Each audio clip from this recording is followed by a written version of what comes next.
I took a few days off, I refreshed myself, I recharged, I was ready for some new music, and then I came back to this.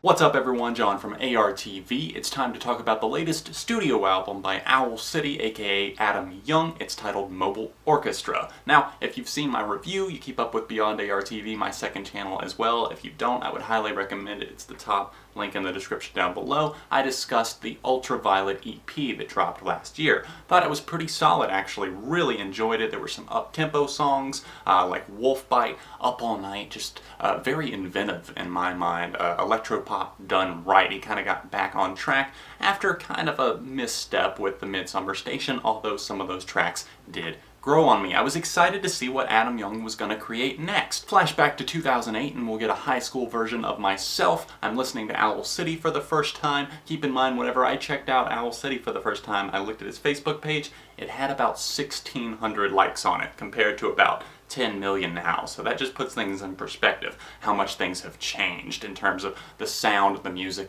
the lyrics, really everything. But at the time, it was just something so ethereal to me. It was something that could transport me to another realm, and it was like an out-of-body experience whenever I was listening to Owl City. It was like, this man has quite the imagination. He paints these pictures that are very vivid, but at the same time, they're open to interpretation, and that's what I always loved about him, the dreamy side of pop and synth pop music. What used to be dreamy synth pop with a creative spirit has evaporated into watered down electro pop with lyrics as uninspired as you sitting there writing that paper at 3 a.m. the day before it's due. For as long as we had to wait for another full-length album from Owl City, I have to say that this is a major letdown, and I'll explain why. So we got that EP Ultraviolet last year, and I really liked it. Even the lead-off single was great, featuring the lovely Lindsay Sterling, Beautiful Times. Great song. I was excited to see where Owl City was gonna go next.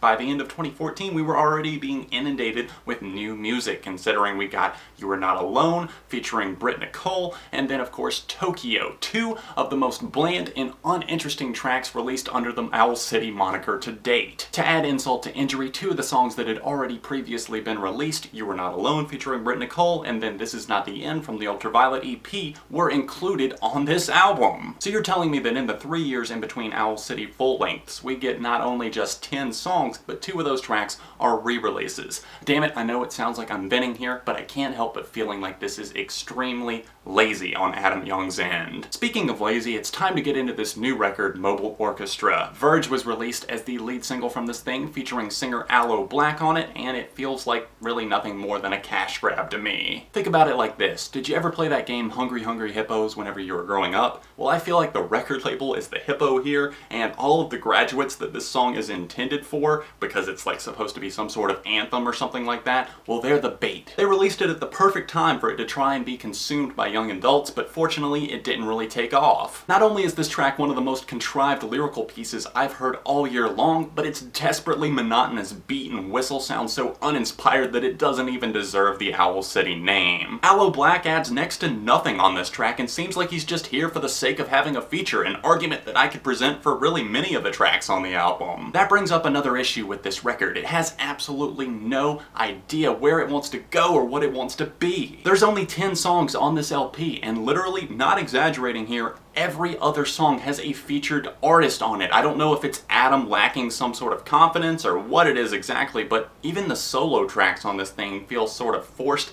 and riddled with formulas and stereotypes. Let's look at the track Unbelievable, featuring the popular 90s band Hanson. Oh, did I say 90s? Because even though they don't directly say it in this one, they'll give you more hints than Blue's Clues as they beat you over the head with which decade they had in mind whenever they were writing this song. I don't understand how it's come to the rock bottom of making a song that reads like a BuzzFeed Why the 90s Will Always Rule list. It's baffling to me. It's even tough to feel much of anything towards moments like I Found Love, which do feel much more natural in terms of the vocal approach and instrumental. I think that's mainly because it comes off sounding like a repackaged version of stuff that Young has already created in the past. past. My Everything suffers from a similar fate there, opting to present very openly Young's Christian beliefs, which I do applaud for his fervor to stand behind that, but not for his decision to make music that sounds like it's ready to be played on your local Christian radio station. His subtleties and nuances regarding his religious beliefs were something that I always appreciated in the past. It's not something that he really forced down your throat or beat you over the head with, but on tracks like Galaxies from the album All Things Bright and Beautiful, or even Meteor Shower on Ocean Eyes,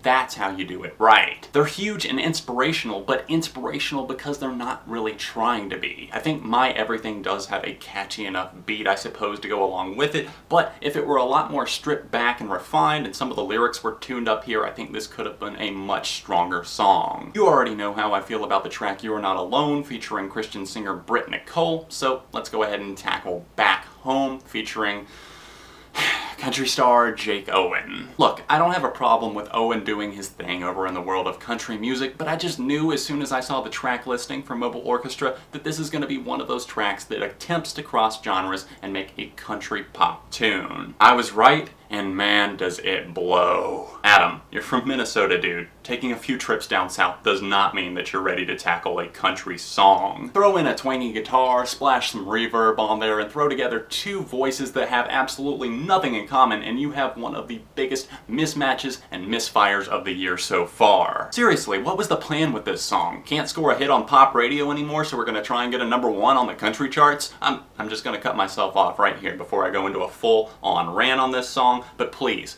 don't let this happen again. Can't Live Without You is one of the most painfully obvious whenever it comes to the lack of fresh ideas, trying to repackage something that's already been made, and then selling it as something new, essentially. I'm looking at you, shooting star. Before my rage boils over here, let's just look at a few moments that actually stoke the fire in a mainly lifeless record. Thunderstruck, featuring singer Sarah Russell, is predictable, but at the same time, I'm still having a good time with this one for the most part. It does feel dated in terms of its instrumental here and there, with a few dubsteppy wubs popping up, but for the most part I think I can let that slide. It talks of being caught off guard by love and being captivated with the one that you're with, and I like that. It's got an adorning vibe that made a lot of Young's early work feel really special to me, so this is definitely one for you guys to check out. Well, one of two, that is, the other of those being Bird with a Broken Wing, probably the only two cuts I'd really highly recommend from the album. It features an orchestral section, for once on an album that calls itself Mobile Orchestra, some peppy drums, some joyful vocals. It makes for one of the best things that Adam Young has handed down to us in quite a few years. It makes me happy and sad because it helps me realize that Adam still knows how to use that imagination of his, but sad at the same time because he chooses not to the majority of this record. For those of you who couldn't get into the last album, The Midsummer Station, just because you thought it was too poppy, too all over the place, too much chaos, look out. Mobile Orchestra is an absolute train wreck that doesn't feature nearly enough of that Owl City magic and will most likely underwhelm most fans. For me, this record is getting a 1.5. It always sucks to come down hard on artists that you really do enjoy. I mean, I love a lot of Owl City's stuff. You guys know that. If you want to see any of my other Owl City reviews, they're linked down below, along with my Facebook, Twitter, everything else like that. Don't forget to give the video a like as well. Let me know that you enjoyed this review. Keep in mind it was all just my opinion. I'm curious to know about yours. Let me know in the comments section down below. Other albums you want to see me tackle? If you're curious to know my thoughts on them, let me know about it in the comments. Sound off there. And otherwise, you can find me on Twitter, Facebook, link down below, and I'll see you very soon right here on ARTV.